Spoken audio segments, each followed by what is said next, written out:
Good afternoon, everyone. Thank you very much for taking some time out of your busy schedules to join into our conversation. Hopefully, this is the first of several. This is going to be an ongoing discussion with the community. I have the two esteemed panelists are here. With the two of them in the house, we're ready to go. In case you don't know, I am Karen Hardin, president of the Maricopa County branch. You'll get to meet Mr. Hodge in a few minutes, who is president of the East Valley NAACP. It's important for us to emphasize that while we are not a monolith, and each branch does not do exactly what the other branch does, we do all move in concert. So there are about 20 branches throughout the state. That's including the youth and college divisions, but just wanting each one of you on the call to understand that each branch kind of has their own little nuance, but the presidents, we communicate with each other constantly, and we are in concert of how we work with the individual people in our community. Just thanking you one more time for taking time to help us with this critical conversation.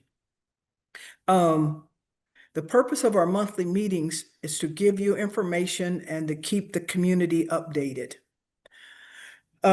Please look at our website weekly as often as possible, because you will see updates.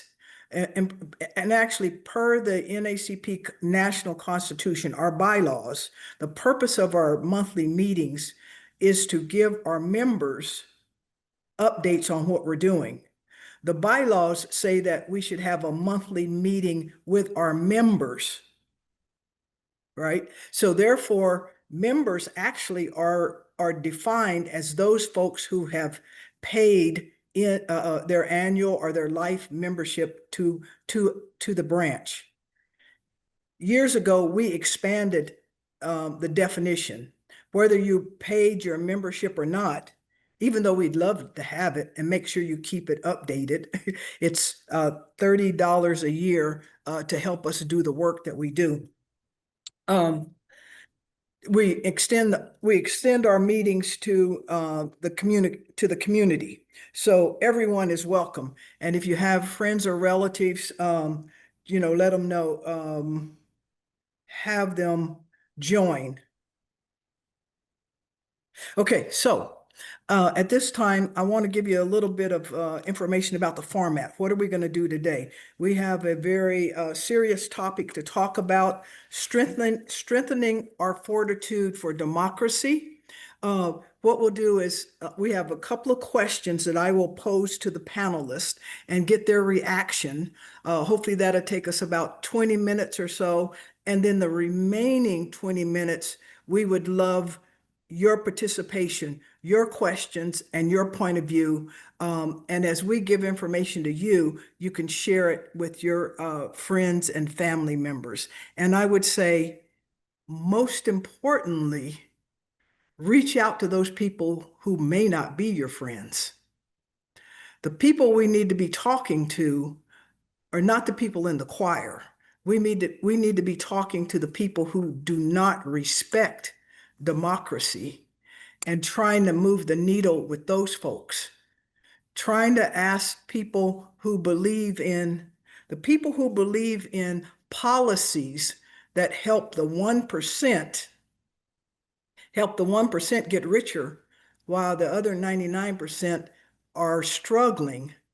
Those are the folks we need to be talking to based on our own individual degree of comfortability. Okay, so thank you again for joining us. I'm going to ask each of our panelists, I will give them a question. I'm going to ask a question, and before you respond, if you will then briefly introduce yourself as well to the to our folks on the call today. Okay. Like I said, we're going to do our panelists for about 20 minutes or so, and then we love to hear your point of view and questions that you might have for the panelists. Okay. And thank you for our executive committee members who are here. The executive team, Ms. Cowan, who's our first vice president, uh, uh, Carla, who's our Freedom Fund Dinner chair, Princess Lucas Wilson, who is our third vice president over public safety and law enforcement, Ms. Juanita Pearson, who is our membership committee chair, Ms. Gwendolyn Bailey, she sits on the state conference committee. So at that point, let me start with first question. Reviewing the numerous executive orders that have been implemented in the past 100 or so days, which of the executive orders do you think has the most negative impact on policies that affect like veterans, low-income individuals in our community, seniors in our community, LGBTQ plus students? Which ones would you emphasize? And we'll start with Mr. Hodge, who is now serving as the president of the East Valley NAACP. If you'll respond in about 5 minutes, then we'll segue over to Patrick. Then we'll come back to the next question. Okay. Mr. Hodge. You got it. Dr. Hardin, thank you so very much for bringing us all together, especially for this type of conversation in the time and fashion in which is happening right now. So just thank you so much. And it's always an honor to serve on a panel with my brother, Mr. Brown. So Patrick, thank you for your leadership. I'm Jevin Hodge, son of Arizona, son of a single parent. My mother raised my brother and me by herself, and I do everything that I can possibly to serve our community. I currently serve as the president of East Valley NAACP, former state law maker, and business owner here in town. And my thing is about how do we connect problem havers with problem solvers, and that's what we do at the NAACP, and that's what we do every day. That we wake up and we fight for the people in our community so that we can move our communities forward. President Hardin, to answer your question, I'm going to try to sum it down into maybe two or three. For context, I don't know the exact numbers, and maybe Mr. Brown, you might know the exact number, but we've seen over 150 executive orders signed. I know that for certain.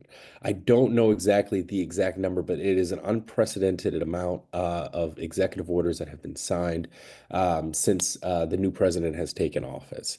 The three that kind of stand out to me as we think about this is number one would be Medicaid and all of I guess the way to describe this is that they're now tying work requirements to Medicaid, and it's an executive order is coming from the White House. And basically what this does is it strips healthcare access from low income families, veterans dealing with trauma, or seniors on fixed income, right? All three of those categories may not be working regularly or in a traditional sense. And so what you're doing is you're making healthcare contingent on employment status. And quite frankly, the only way that I can describe this is you're not encouraging work, you're punishing poverty. And so that is something that this president and this president's administration prides themselves on.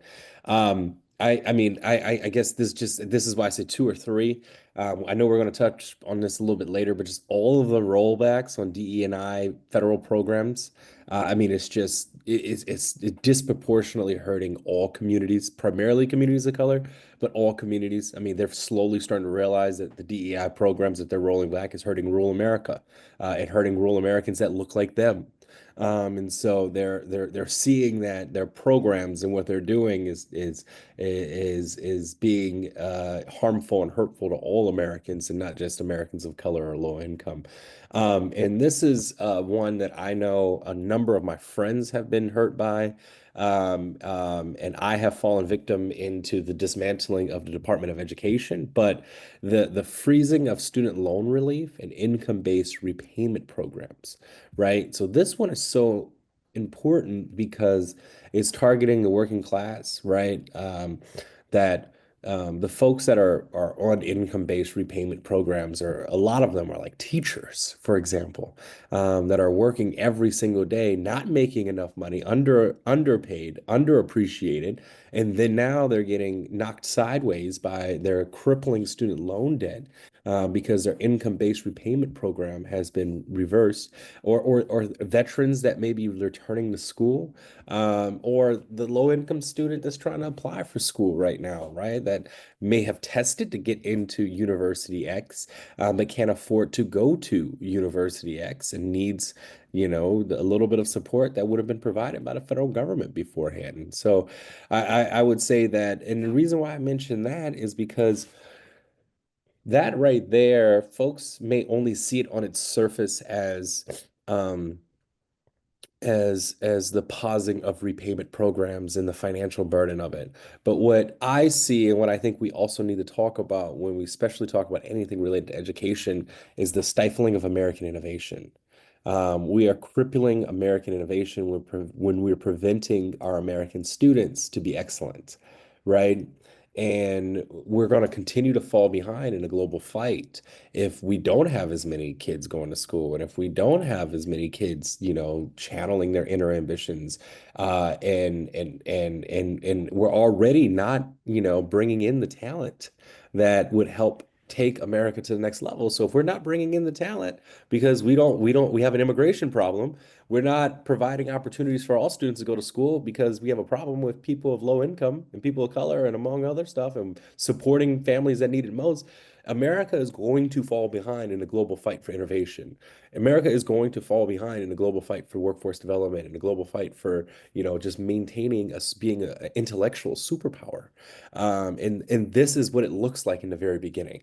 So I'll stop there. Sorry for the long-winded answer, but Mr. Brown, I'll turn it over to you.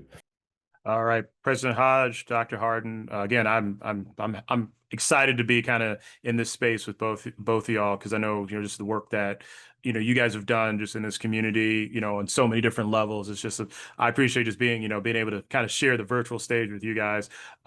If you don't know me, I'm Patrick Brown. I've had the honor of serving as the parliamentarian for the Maricopa County branch of the NAACP. In addition to that work, I've been very active in our political scene, kind of on the official side and the unofficial side. All of that work really just kind of comes down to something really simple: is I want to leave this community, this world, better than I found it. I was fortunate enough to, get to the point that I am in life because there were folks who are out here fighting, trying to make the world a little bit better. So I see it as, not just a right, but a duty to do the same for that next generation. Because, what we're trying to do even today is to, and I look at it as, this country put a lot of great words on paper. And I think, we as a people, as a community, should keep them honest and hold them to those promises so that all people can benefit for those. So the kind of I guess my response to the question, and for that number, as of Friday we're at 157 executive orders from the Trump administration, so, and counting, because we know there's going to be more coming. To answer the question, I'm going to agree. I'm going to start with the first one, is definitely the dismantling of the Department of Education. The thing is that it's the strength of this country, the strength of this nation is how educated and the opportunities are available to not just the folks who have, the money to, take advantage of it, but the people who can, utilize all of the great services to get there. I know I'm a product of public education, from kindergarten all the way to, graduate school. I went to, public institutions. Some of that was, loans, some of that was grants, some of that was scholarships. But the thing is, whether I realized at the time or not, there was some sort of program that was helping allow me to get my education. Is millions and millions or more of Americans, of all, creeds, colors, and backgrounds that benefit from that. And so I find it ironic that a administration that prides itself on making America great again is attacking one of the institutions that allows America to be this great country. And what we're going to see is a major chilling effect when it comes to folks seeking higher education. And it's going to trickle down. It's going to trickle down to all sorts of post-secondary opportunities, be they apprenticeships, be them adult education, be all these things that will help an individual move up the socioeconomic ladder through education. Another side of it, I think that we don't want to forget is just kind of the civil rights aspect of it, because a Department of Education exists to kind of make sure that states, local school districts, things like that, they stay honest, that they're making sure that they are providing a fair and equitable education to all children, and without that Department of Ed being there to kind of keep those schools honest, then we're going to see more and more situations where school districts are going to discriminate. They're going to deny. They're going to leave children behind, and there won't be that institution to keep them honest. The second one I think I wanted to hit is, and again I'll be kind of echoing a little bit of President Hodge's words, is the fact that DEI is under attack, because the fact of the matter is that equity is what strengthens this country. It's not just one person, it's not just one group, it's an all. And the thing is, now that the Trump administration is going after DEI, trying to make it this curse word, if you will, what we're doing is we're ultimately harming our country. I'll kind of close with this kind of statement to kind of make my point, is that it's not so much that we're looking for the next, say, Einstein or the next, Neil deGrasse Tyson. It's the fact that that next Einstein, the next Neil deGrasse Tyson, is currently sitting somewhere, say, in government housing or in a low-income situation, and they will never even have an opportunity to get to their potential, because the promises of America will not exist for them just because maybe the color of their skin or who they choose to love or their gender identity. And that just is something that cannot stand. Great. Thank you so much, both of you. And I'm going to touch on what President Hodge was talking about in terms of the education, right? And one of the things that I would suggest, we're talking about how do we fortify ourselves? How do we fortify ourselves? Like I said, is what are some action plans that we can do? One, I would say spend 2 hours a week making sure you watch the news. Everybody on this call, the names I can see, everybody on this call, you're woke. You're woke. You're aware. You know what's going on. So it's up to us. It's up to us to share information with people who aren't aware, who don't keep up with the news. And I would suggest to you that try to focus on, don't talk to the folks who know what's right. Try to start engaging in some gentle conversations with those folks who need a little more awareness. Remembering that the NAACP, we are nonpartisan. We don't endorse candidates, right? We do not endorse candidates, but we make sure we look at policies. We make sure we look at policies that are in the best interest for the majority. Back to the education, two things I just heard, and I think I might have heard this yesterday, which is something I'm saying that we share with other people, right? Because everybody on this call, you know what's going on. You keep up with things. But if I have my facts correct, number one, the federal judge just reversed the executive order that one of the executive orders that to try to tell Harvard that it could not bring in foreign students. So that's important. See, while there's all that mass distraction going on, we have to focus on what's true because that's part of the game plan, right? That's part of the TV man's personality. Just like tell them a whole bunch of tell the lie enough, and people will remember it. So we have to really know the facts ourselves so we can talk to other people about the facts. So that's one of the facts that I heard was that uh, that executive order has been reversed, as well as understanding that, let's see, somebody says he knows how to make great deals and things of that nature, but there was astronomical number of how much revenue the United States receives from foreign students.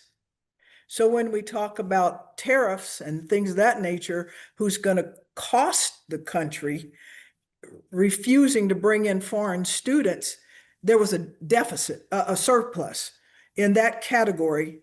That budget item, there was a surplus because of the foreign students who come in and have to pay more than our regular students, right? So sharing that fact with folks that, well, there's a victory, don't get despondent. I think that's what we're saying is, how do we stay fortified? One, don't get despondent. Don't focus on the crazy stuff. Focus on the real facts. Okay, so next question to the panelists, and then we're going to segue and ask folks on the call, what do you have thoughts or suggestions, right? This is, okay, media. One of the things that we have to, also our media, unfortunately, is so under attack. This is something I would add to our conversation. Tell everybody the people did not speak, right? The media will say, well, the country spoke. No, the country did not speak. 1.1% of the people whose vote was not, only 1.5% of the vote that was counted was the result. There were millions of people who did not vote. I suggest that those millions who did not vote, had they voted, would have probably voted in a manner that would bring policies or an administration who would support policies for the majority of the people. As well as there were numerous bomb threats at different polling locations, which, scare tactic. So I do believe that the folks who would have voted for policies or an administration that cared about the majority of the people, they did not speak. So when you hear commentators and people say, I think the catchphrase is, well, the people spoke, the people put this person in office. No, 1.5% of those votes that weren't compromised or were reported put this mess in order. Okay, so the next question too is that we've seen many media presentations that show that there are protests across the country almost every weekend. Many people seem to be despondent and dissatisfied with current policies. What suggestions would you give to individuals to help us restore democratic policies and practices? Okay, we'll go to President Hodge. That's a great question. To restore democratic justice and democratic policies. I'm going to give the answer that I give pretty much for everything. The answer is pretty much all things related to politics. Start local. right? There is if you really here's the issue. This phenomenon that we're experiencing at the national level is not new, right? When it happened the first time in 2016, it was new. And what we saw was an insurgence of people getting involved and getting engaged and yada, yada, yada. And then we got a victory in 2024. But what people forget and forget very quickly about democracy is two things. One, democracy is incredibly fragile, incredibly fragile. Two, the only way for democracy to work is that you have to work it. And I know that sounds very simplistic, but it is something that we just forget. And so you get the lifers like us on the call who have been working democracy their entire life. And then you get the one-timers, like the folks who got involved in 2017 and 2018, and they felt the shift in the winning of elections and da da da da, and they thought it was over, right? And so I guess my advice is to combat some of the cynicism that people are feeling and seeing, to combat the structural dismantling of democracy that we're seeing at the federal level, is that we're not going to solve this at the federal level. We need to make sure that our communities are protected and our communities are safe. And that means that we need to ensure that every office in our local community has representation that reflects the values of the community in which that community is. And that's every office, right? Like right now, more than ever, in Arizona, our citizen elected judges are so important, our justice of the peace, because they're going to be the ones deciding a lot of things, a lot of probably unprecedented things over these next few years. Our constables are so important because they're the ones delivering eviction notices, right? And it's up to them to determine how they deliver those eviction notices. Our school board members, especially with the structuring, dismantling of the Department of Education, we're going to need some entity that is going to have the wherewithal and fortitude to stand up to protect the students of our district. Mr. Brown said it best, that the safeguarding of our students, right? The IEPs and the civil rights, right? Like that is protected at the federal level. That is not going to exist anymore. And we can't expect the Arizona Department of Education to uphold the principles of our most vulnerable and disenfranchised students. And so we need elected officials on these respective school boards. And then our city council members. And this goes without being said, but cities yield an unwieldy amount of power. And the charters yield a great amount of power that oftentimes have never been provoked because you've either had a county, a state, or federal government that is doing their job. But if we play our cards correctly now, and we work to actively place and actively support and actively enfranchise people in these respective positions, um, the best we're doing is providing support behind the levees, right? Because at the rate we're going, right, the unfortunate, the inevitable likely will happen. As we saw just the other night here in the middle of the night, 214 to 215 vote, the big, beautiful bill. Never thought that we would call a federal piece of legislation that, but the big, beautiful bill passed by one vote. One vote. And that piece of legislation is going to provide an immense amount of tax breaks for the rich and dismantle even more programs for working class families and so on and so forth, right? And so as we see more of that happening, because more of that will happen, we're going to need to rely on our local elected officials in an unprecedented way that we never have before. And how does that tie back into your original question? The one thing that I've learned is that people in democracy, we are human and we like instant gratification, right? It gives us dopamine. And so the instant gratification of seeing the victories at the local level is what's going to sustain us moving forward. The federal government used to move in 40 to 50 year increments. Now it moves in 10-day increments, but used to move in 40 or 50-day increments, whereas local government moved just a lot quicker. And so we can get stuff done a lot quicker. We can get stuff done a lot faster. We can move things a lot quicker, move things a lot faster.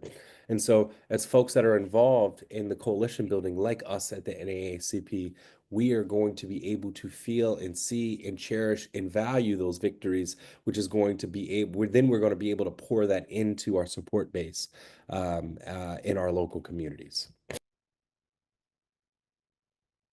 Yeah, I mean, it's I guess I'm just kind of start my response with kind of a bit of an old quote. If you have a certain age, you probably heard of a gentleman by the name of Tip O'Neill, who's a former Speaker of the House for a lot of years in Congress, and he said, all politics is local. And so, really, to kind of get to, I guess I'll kind of take it from a little bit of a different angle. Is the fact of the matter is that we have to focus locally. Not that the things happening at the federal level aren't important and they don't have major impact, but just kind of looking on where you are kind of on that scale of like kind of involvement or understanding. The folks in this room, y'all know what's important federally, what's important, at the local level, but there's a lot of people who they they are disengaged from politics, they're disengaged from government for many of the reasons that President Hodge like pointed out. They're not getting that instant gratification. They don't have 40 or 50 years to wait. They just don't feel like anything's actually changing and getting better for them, and in many cases getting worse. And so when it comes to engaging those folks, that's really what it comes down to, is that it's not, you're gonna have a percentage of people that are more than okay with what's happening, right now. They're enjoying every minute of it in a very sad, unfortunate way. But you got a large percentage of folks who have decided to opt out.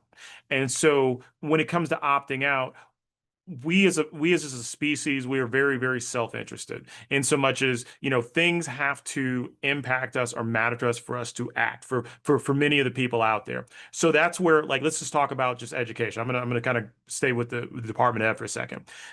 We've had Roosevelt School District has had, I believe, 5 schools close.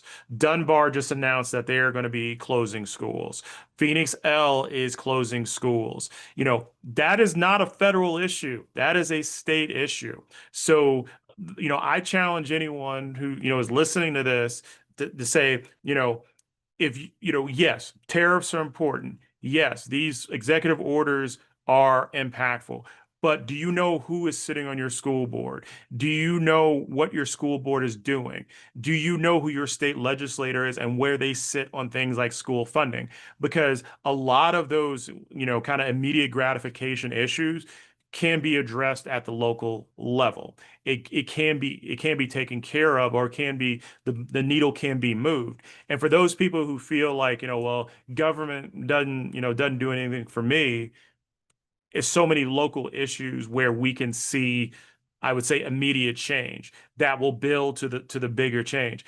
And I think, where the conversation needs to be had is when you're talking with the folks who are feeling disaffected or feeling that they are, that none of this really matters, or they're just getting blown four directions to the wind.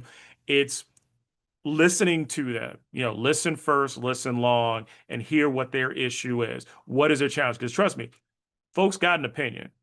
Now, the next thing is connecting that to something tangible, something they can feel. If you're talking to someone, say a single parent with kids, they care about their local schools. And they care about those after school programs. They care about that Head Start. They care about those things because while they may have to work 1 or 2 shifts, they need to know that their child is somewhere safe, that their child is somewhere where they're being taken care of and they have a chance to improve. So they will be all ears to the importance of the school board, to the importance of like these local, city and county programs. They might not be ready to have the tariff conversation, but the thing is, that can be that entry point. And so I think the big thing is, and even with our media and stuff of that nature, the reality, I think something we have to like really acknowledge with our media is that our media is unfortunate. I don't want to be a conspiracy theorist about this, but our fourth estate, if you will, is failing us in so much that it's becoming more infotainment than it is information. But that doesn't mean that there's not good information out there. A lot of our local news which they're struggling, but they're actually doing that work. They're local level. And I don't want to like necessarily do some call outs, but I'll say, like, say, for example, I won't do that just for sake of time and just, the platform here. But there are a lot of local level media that's getting some really good information. So it's easy to go to, say, the big networks and the big things, but frankly, they're often playing from behind. They're actually taking stories that a local beat writer who is on the ground talking to the people, took, and they're elevating that. So I think the biggest thing is just, people are not getting too lost in the despair and looking at what they can do locally, what they can feel, see, and touch. And I mean, I guess really my last thought just on this particular question is we need to help people just be better about their media literacy. I mean, we can't preach at people. And we can't tell them, oh, don't listen to Fox News. Fox News is going, rot your brain. People don't want to be admonished. It's just, hey, do you read Axios? It's, check out a couple of articles. They talk about some really good things about the school board. You should check it out. And that's the thing is, and we got to meet people where they are, and we got to bring them up. I'm just going to jump in really quickly, Dr. Hardin, Yeah, because Mr. Brown makes a very, very valid point that we must lean in on, right? The supporting of us getting people to media literacy, right, and getting them where they need to get to on that front, and that's a role that the NAACP ought to be playing in a more substantial way. This is not an attack, but more of a promise, right? We owe it to our communities to help filter through that media and provide with the information that they deserve, because we are living in a time where they're profiting off of our views, while the information may be putting out there might be accurate, but it's just muddled with so much other nonsense. So I just wanted to add it to that, because Mr. Brown, you make such a valid point that that should not be overlooked at all. I have my moments. Thank you. Okay, all right. So, as I said, we want to make this a discussion, so we're going to segue to those of you that are on the call. And I wanted to emphasize and ask our parliamentarian, social media volunteer, and all of the above that let's get a contact list placed on our website of all the locally elected officials. We just said that the change is going to have to come locally, right? Many of us are not necessarily protesters, and it's not even safe for us to be protesters right now, which we don't need to be. And well, I didn't mean it that way. We protest. We don't protest out on the street. Protest in other ways. If we had, I'm gonna go back to what action can we take? Talk to local politicians and elected officials, not only the ones who favor policies that help the majority and support democracy. We need to talk to other folks and help give them the courage. If there's any humanity in them, maybe if we reach out to them, we can touch that humanity and ask them, do they really want a bill that takes away Medicare for people who are struggling financially already? Right? So what I'm asking, a task that we can do, an action item that we can do is let's get phone, email, and an address of all the elected officials, and we can try to post that on our website. Because one action item we can take is when we hear of things that are happening, bills that might be coming forward, or just send them a postcard with your opinion. Send a postcard that says, no, don't take away veterans' rights. It doesn't have to be complicated, but as I said, if we can and we can encourage other folks, speak out to local elected officials. Make your voice, we got to make our voice heard. Postcards, emails, or phone calls. to all the elected officials, not just the ones who are trying to do right.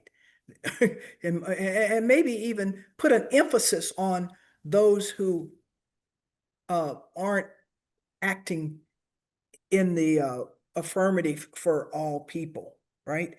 Secondly, I want to emphasize action items, right? We said, I think it was Mr. Patrick who said, don't lecture those folks who need to understand.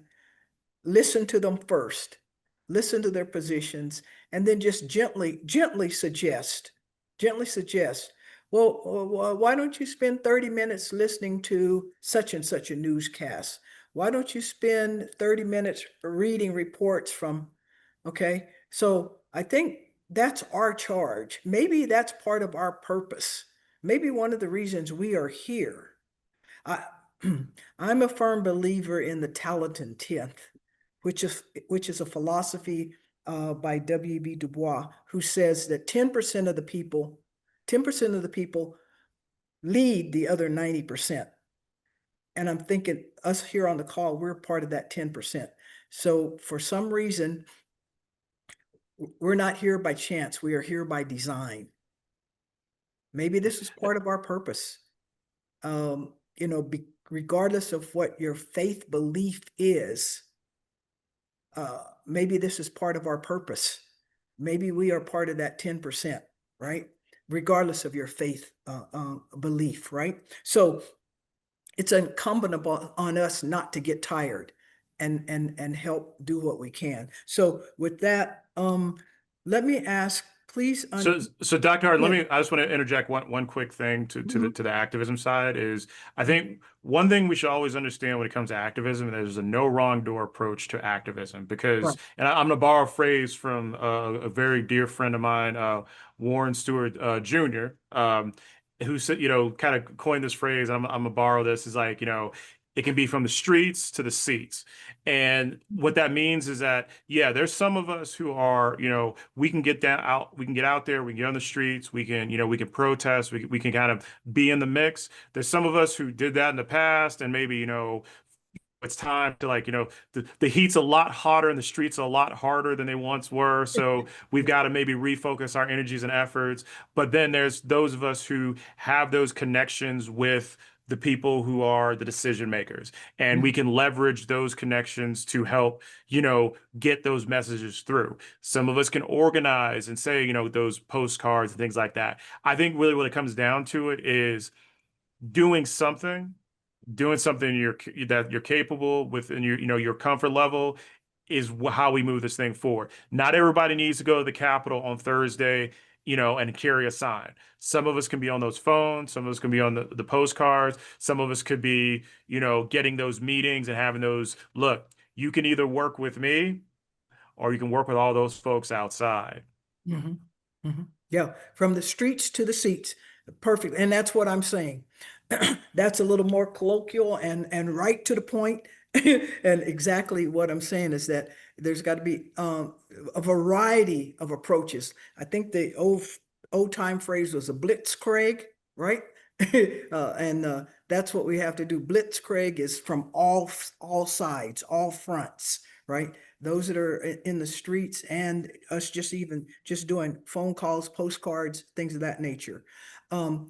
So do any of you on the call have questions that you would like to ask of the panelists, or would you like to suggest concrete action plans that we can take to help move this needle? What I think Martin Luther King made it popular. I don't believe it was his original thought, but I don't know that for sure. But it's like, what is it? Justice, the arc of justice moves to righteousness, but it just moves really slow. What can we do to make sure that that arc is going in the right direction? Comments from anybody on the call that have a question or a comment, either way. Dr. Hardin. Okay, Princess, and then Camilla, Ms. Wilson. Oh, I'm sorry. No, I heard two voices at the same. Yeah. Yeah. Okay, at the same time. Yeah. Go ahead. Just with, thank you, first of all, Patrick and President Hodge for your perspective and great information, and also applying some of your experience to ways to move forward. It's good information. Just with hearing everything and trying to follow and keep up with all that's happening, what occurred to me is if we could, or, as individuals, think about maybe 4 overarching pieces to the intent of all of this action by the current administration. First one is to limit access to power. Maybe the second one is to create and promote a unskilled workforce connected to all the deportations, so that people with low education will kind of take those jobs, which will result in higher profits for the 1%, limiting opportunities, and just maybe 3 or 4 overarching pieces that people can maybe understand as you're talking to them, and then get into all the other details. And there may be some other suggestions in terms of what might resonate with people, but that's the overarching attempts, in my view. And this is not the first time. So every time progress is made, there's different ways that are tried. And one recent thing that you all are probably aware of is the mayor of Chicago. It's being investigated by the current administration for discrimination because 34% of his workforce are Black. They're Black and they're women. And also with, limiting educational opportunities, et cetera, you won't have people of color in powerful positions. So those are just some of my thoughts. Great. Okay. Camilla? Yes. First, my apologies for coming in late, but there are several things. I agree with everything that I have heard. I think this is a period and a time when we cannot be complacent. There is an urgency, a real urgency, and we are going to take different pathways to achieve what we want to achieve to save a democracy, because they are coming at us head on, straight forward. Tools need to be provided to the people. And there are 3 things that I would like to suggest. One is the People First Project. It can be used strategically. For years, we have said that as individuals, if we didn't like what was happening in the state, we could request to speak and go down to the Capitol and voice our opinion about a specific piece of legislation. But the fact is that you don't have to literally go down there. If you register for that, you can send a message to your legislators. And beyond that, in my mind, beyond sending the message yay or nay for a piece of legislation, if 100 people send it, that's 100 votes too. Those legislators are going to have to think. I have had 1,000 people to say, I am opposed to what is happening in our educational system. I am opposed to the banning of education. Those legislators are going to realize that not only am I getting 1,000 messages emailed to me, but that's 1,000 votes. And it goes on and on and on. So I'm saying we need to be strategic. There needs to be a methodology that is developed within the state of Arizona, where we get into that program and we utilize it the way we should to really take action. The second thing is, at 77 years old, now that's one tool. A second tool is that everybody is not willing to sit at home. Some people want to hit the streets. Some 77-year-old people want to hit the streets if they know about it, okay? We started off that way with Dr. King, with Malcolm. We started off in the streets. And I just became aware of a D-Day Defend Democracy First Friday takeover that's going to happen on June 6th at Margaret T. Hance Park. And there are multiple ways where you can safely participate in that. I think we need to become involved. I'm going to go down. I'm going to be a part of it at 77 years old, okay? So I really believe that people have to find their own methodology and way of getting involved. But again, now is not the time to be complacent if we are going to develop a fortitude to save democracy. And then finally, old school, the old school methodology. Contact your legislators. You have to, as far as all of the executive orders, and there have been a plethora of them, we need to be sending messages stating our opinion about what they are doing. Even Congress, who, as far as I'm concerned, is at the core of giving the right to do whatever you want to do as president. But, and mind you, that's nonpartisan. It's policy that I'm talking about. It's the policies that are being taken. Spread the word, listen to media, listen to all of it, and don't be afraid to talk to people. Talk to everyone. Republicans, talk to them. If you don't talk, there is no gain. So you have to get to know each other. I'm very much an advocate for dialogue. And so those are just a couple of the ways. There are various methodologies, tools out there. I think we can do it electronically. As you said, Dr. Hardin, with emails, with writing, with voicemails, etc. For some of us, it's hitting the streets in a methodology that will work well for you. But what I do know, if we are going to develop a fortitude for democracy, now is not the time to be complacent. I think that's great. Thank you both. Thank you, everybody. I saw Sheila. I think I saw a hand up. William, Sheila, and Mickey. Oh, hi. Yeah, thank you so much. I'm Sheila with my husband, Will, and my mom, 90 years old. Woo! My mom, Mickey, is visiting. Great.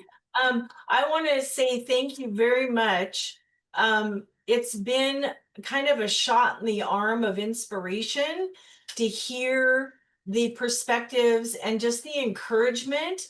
And I really appreciate the sentiment that, yeah, we all are in different circumstances. We all have different capacities, but do something and don't feel like sometimes I think, you can slip into this idea, oh, it won't matter if I call my legislator, oh, who cares if I know it's not going to, but I think if we all can believe that it does matter. And I want to say, I really appreciate the idea of encouraging discourse and meaningful conversations with those around you who you might not typically or historically have engaged with. I can see that about a lot of my neighbors, for example, and I'm struggling to find ways to create better relationships because the neighborhood I live in, there's some diversity of background, race, ethnicity, political, whatever, but there's a lot of really conservative and even like like the guy with the horns, like people who really like him and stuff. So it's kind of a little scary in some ways. And so I find myself toggling between how do I, after so many years of living here, reach out to people that I know some of my neighbors, but the ones that I probably should be talking to, it's been so long and I've never really talked with them. I don't know how to create an authentic bridge to have communication with them. And start to try to do these things that you're saying, like really listen respectfully, try to find points of commonality, try to encourage consumption of diverse news sources, which I have to give credit to my son Liam, who's walking around behind us. I think that generation, they're so skeptical of all traditional news sources, and he harps on me and Will. Why are you listening to CNN? Don't just listen to MSNBC. Like, really to broaden what we consume, to have a fully informed perspective. So I appreciate the sentiments. I find it encouraging, and we'll continue in our household to do our best. And I do want to say, the idea of making things simple and accessible, like adding the names of the legislators in one spot, and even having like little postcards or things that you can send. There was a campaign recently, it was for libraries. Of course, I'm devastated about all as a librarian, what's going on with censorship, the whitewashing of history, which I think is intentional, trying to dumb down everybody's understanding of where we've been, so we don't know where we're going. Libraries try to push back. The Librarian of Congress was recently fired. The big federal grant that goes out to support state libraries was completely cut. This is all just devastating because it's part of that insidious and systemic way to limit knowledge and access to knowledge so that we become stupid. Not that we're already stupid on our history, but now we're going to be even worse. And when you don't have any sense of where you've been, then you can just kind of make it all up, not to be conspiratorial, but so yeah, but so there was a campaign and somebody just shoved a postcard in my hand at work. And so I was like, yeah, I'll sign that, and then later I came to find that the library received the postcard or whoever. And anyway, it's like, because on some level, we're all struggling just to get through the day, figure out how to make ends meet, figure out how to even emotionally survive, and our young people with their mental health crisis and the profound loneliness and everything. So trying to kind of get through all that, but then also trying to make a meaningful impact.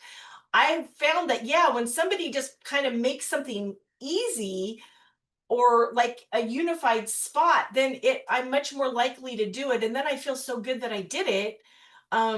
Anyway, so just thank you for everything. I really appreciate it. Do you want to say anything, anybody? No. Okay. Sorry, I hogged all our time. I would actually like to kind of, I think, because you asked Sheila, you kind of made a really good point about, the folks in your community, your neighborhood, things like that. And there's something that, and I joke that, I'm getting to the point in my life where I'm starting to turn into the get off my lawn type of guy. But I think one of the things when we look at and I'm gonna couch it in this way, pointing to Trump or MAGA, that type of like philosophy is built on fear, anger, and dividing people. And it thrives on filling in the space of the unknown. So I think that there's a lot of people, and again, like, liberal, conservative, what have you, it's all on a spectrum as far as I'm concerned. It's all on a different spectrum. And, there's things that we can all be liberal about, things to be conservative about. It's not this black and white thing. But I think when it comes to like kind of say breaking bread with your community, with your neighbors, is as long as it's in good faith, we don't have to agree on anything. But I think there's also those lines in the sand where they're just the non-negotiables. I think, speaking as a father, the the health and welfare of my two sons is a non-negotiable. And anyone who were to challenge that, oh, well, you know, you have to understand your sons are African American and it's just dangerous out there. That's never going to be, that's a non-negotiable. However, you know, some of the other aspects, you know, of our society, yeah, you know, it's like, there are things that at the end of the day, I just don't care about. And it's not hurting anybody. We don't need to have laws against it. And I think just a lot of that is just kind of breaking through and seeing people again, because when you really listen to some of the really hardcore rhetoric, it's taking away our humanity. But again, I would say there's a balance, but I think just definitely, you know, there's people that are good faith actors. There's some people just on a different timeline, and we may have to move ahead without them. You know, I just want to say, I really appreciate that. I appreciate that distinction. We don't have to agree on everything, yet there can be some non-negotiables. One of the radical MAGA guys who lives down the street, and he's just raining terror on my neighbor, who's a good California-based liberal woman now living here. But he comes around, and every now and then I'll be outside and we'll have a little chat. And then I notice he tries to steer it to something really negative and hostile. And so I'm trying to actively repoint the conversation to something that I know he and I can both agree on, like just maybe something nice about our neighborhood or what, and then it kind of shuts him down. But yeah, it's challenging. It can be a little scary. I guess in some ways it requires a new skill set for myself even, to be able to do that. But I appreciate that idea that, yeah, you don't have to agree on everything. You can find points of commonality, even if they're simple, maybe, or feel maybe a little superficial, but then also you can have some non-negotiables. Thank you for that. Okay, great. Let me, I want to thank the two panelists. And we say that our meeting will run from 1 to 2. And I just appreciate everybody who's on the call and hope you have some concrete takeaways that you can implement. And one of the main things I'll summarize by saying is I think understanding that maybe try to talk to people who maybe don't have the same values that you have. Because one of the things, in talking to lots of people, I'm like, why won't these other folks step up and stop some of these executive orders that are harmful? And one ideal is, well, they want to be reelected. So if that's a primary motive, then we definitely have to reach out to that other group and let them know, as a taxpayer, I'm sending you in this postcard that says, vote no on that. As a voter and a taxpayer, as a voter and a taxpayer, things that you feel safe to do, right? All of us don't want to go out and meet and protest, what is it, from the streets to the seat. Do something that you are comfortable with, but you got to do something. Just keep in mind all the people who died for the rights that we experience right now. And I think that's one thing that we have to really let the generations that's following behind us, they didn't experience the separate water fountains, so they don't understand what is at stake, right? But just even that's helpful, talking to the younger folks in your family members to help them understand. Do you know there were times when we could not even do this or we couldn't do that? We couldn't have these good jobs, and we need you to protect that. We need you to protect that.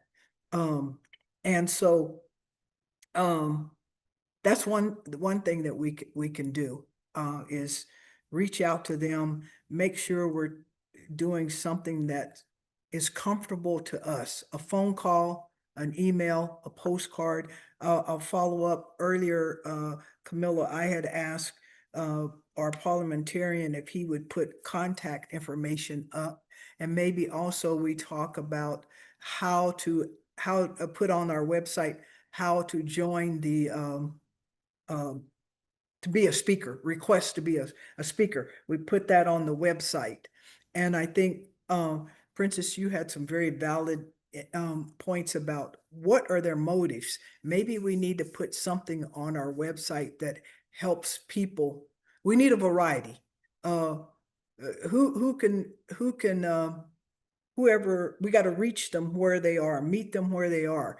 So maybe some people won't understand, they may not be able to connect the dots of the overarching motives of what's going on, but we need to put that up there on our website for those who can resonate with that. And then for those who just can who understands, oh, hey, just send a postcard, because that's not too threatening, right? You could send an anonymous postcard just saying, I am a taxpayer and I'm a voter, and I'm asking you to vote no on this, right? Some people may not feel like they want to put their name to it, but even though they might not consider anonymous, at least they saw the information. It's just like being in the courtroom. You can't dedact. Once it's been said, yeah, you can dedact it from the written record, but the jurors already heard it. Ms. Princess. Just real quick, whatever we put up, you know, just writing policies and things like that, we need to be careful with our language. You know, so, you know, write it in a simple way so that everybody can get it, even like overarching themes or whatever, you know, terms we're using here. Make sure we're not using, you know, rhetoric and complicated kind of sentences. And it'll resonate with more people. That's all I wanted to say. Great. Okay, good. All right. Well, hope the conversation, the dialogue has been helpful. And remember Memorial Day. I'm not a real good historian, but I think Memorial Day actually really started with honoring veterans of color years and years ago in the South. At a cemetery in the South, and if anyone has better details, you know, you can add it. Yeah. So I'm gonna say, I'll help you out here on this one. So and believe it or not, this is we have the branch actually has a our Memorial Day message actually harkens to this. So this is actually a timely statement. So yeah, so just real quick, Memorial Day started by South Carolina. what I want to say was, yeah, it was after one of the Civil War battles, and out now I'm hazy on some of the facts, but the thing is that it was started by formerly enslaved Black Americans who wanted to commemorate the losses by Union soldiers during the Civil War, and so that's really where Memorial Day started.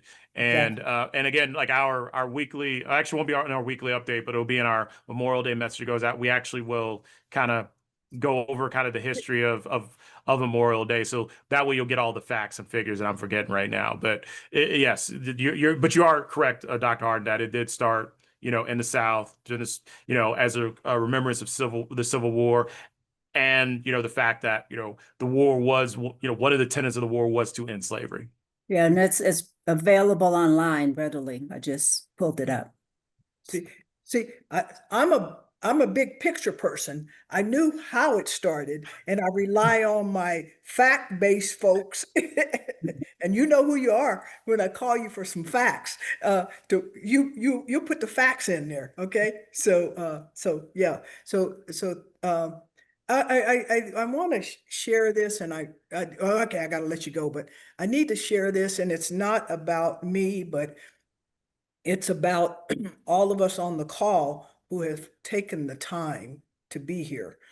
Many of you know that I was asked, I wasn't seeking it. I was asked to run for the national board. And I will say that again. I did not seek it. I was asked, and I didn't immediately say yes. At my very first meeting a couple of weeks ago, I was sitting in the room with the chairman of the board, the vice chairman of the board, and one of our young vice presidents now, who's maybe 30-ish or so. He was giving his report on the strategic planning for the national organization.